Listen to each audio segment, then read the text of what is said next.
Bienvenue sur ma chaîne. C'est un réel plaisir de vous retrouver. Je tiens à vous remercier pour vos encouragements qui me vont droit au cœur. La communauté commence petit à petit à se mettre en place. Merci car vous avez pris l'habitude maintenant de liker, de commenter et de partager mes vidéos. Continuez à me laisser vos commentaires.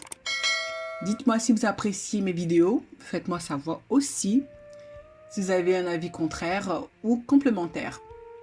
Et ça me fait plaisir de vous lire. Merci encore. Aujourd'hui, nous avons un thème spécial, Black et fier. Oui, Black et fier. La communauté noire se cherche.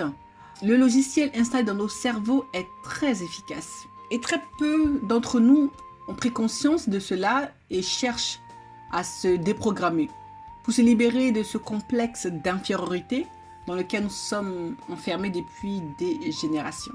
On nous fait croire que le noir, il est inférieur, qu'il est pauvre, stupide, pas très intelligent par rapport à l'homme blanc. Bref, la liste est longue. Je vous pose ces questions. Êtes-vous fier d'être ce que vous êtes? La couleur que le Créateur vous a donnée vous met-elle mal à l'aise? Pouvez-vous sortir de chez vous sans les faux cheveux, les perruques et tout le bazar? Quand vous vous maquillez, cherchez-vous à paraître plus clair de peau? Pensez-vous que la femme qui a une teinte plus claire est beaucoup plus belle que celle qui a une teinte plus noire et beaucoup plus séduisante et attirante que vous et plus sage? Cherches-tu à défriser systématiquement tes cheveux crépus car pour toi les cheveux lisses comme pour la blanche est plus jolie, plus sexy? Cherches-tu à sortir avec un blanc car pour toi c'est un gage de réussite sociale? Avoir des enfants métis signifie pour toi que tu es déjà au paradis? Sans nous en rendre compte, on est quotidiennement confronté à ce complexe que j'appelle le complexe du blanc. Dans les films, ils sont partout, on ne voit que donc cherche à s'identifier à eux, c'est classique. C'est le modèle qu'on nous présente partout comme étant le best du best. Et pourtant, le Créateur, après sa création dans Genèse 1, verset 31, Dieu vit tout ce qu'il avait fait et voici, cela était très bon. Si le Créateur du ciel et de la terre t'a formé dans le sein de ta mère et t'a donné cette magnifique couleur, sache que tu es une merveilleuse créature. Tu n'as pas besoin de te comparer à une autre couleur pour exister. La comparaison ne vient pas de Dieu en fait, mais du diable. Il faut le savoir. Moi aussi, j'ai souffert de ce complexe et j'en souffre aussi dans certains domaines.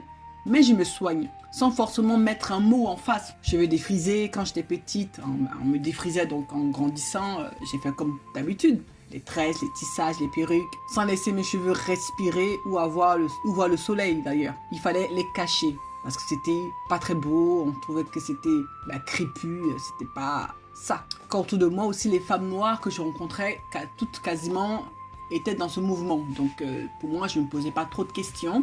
On fait comme tout le monde. Mais il y a un jour où nous devons nous réveiller et nous aimer pour ce que nous sommes. Et non vouloir ressembler à une autre pour exister. Non, non et non. Nous devons petit à petit reformater le disque dur. Vraiment, ça va pas être simple, je sais. Mais on doit vraiment commencer à se dire, c'est pas normal de vouloir ressembler à l'autre pour se sentir bien dans notre peau. C'est pas normal. Nous-mêmes, on se dénigre. Nous-mêmes, on finit par croire ce que l'autre nous dit de nous, pense de nous. C'est ce qui est notre étendard. C'est pas normal. Je ne suis pas en train de dire qu'il faut arrêter les tresses, ne plus mettre des perruques, etc. Je sais que les faux cheveux bien faits, quand les cheveux sont bien faits, nous donnent vraiment de très belles allures, de la prestance. On se sent bien, on se sent belle. Et les hommes tombent à la renverse lorsqu'ils nous voient aussi légalement coiffés. On dépense beaucoup plus d'argent dans les faux. Moi, je me souviens, j'achète des produits pour mettre sur les perruques, ou d'acheter des produits pour mettre sur mes propres cheveux. Donc, du coup, mes propres cheveux étaient complètement secs, cassants, complètement, pour le coup, moches.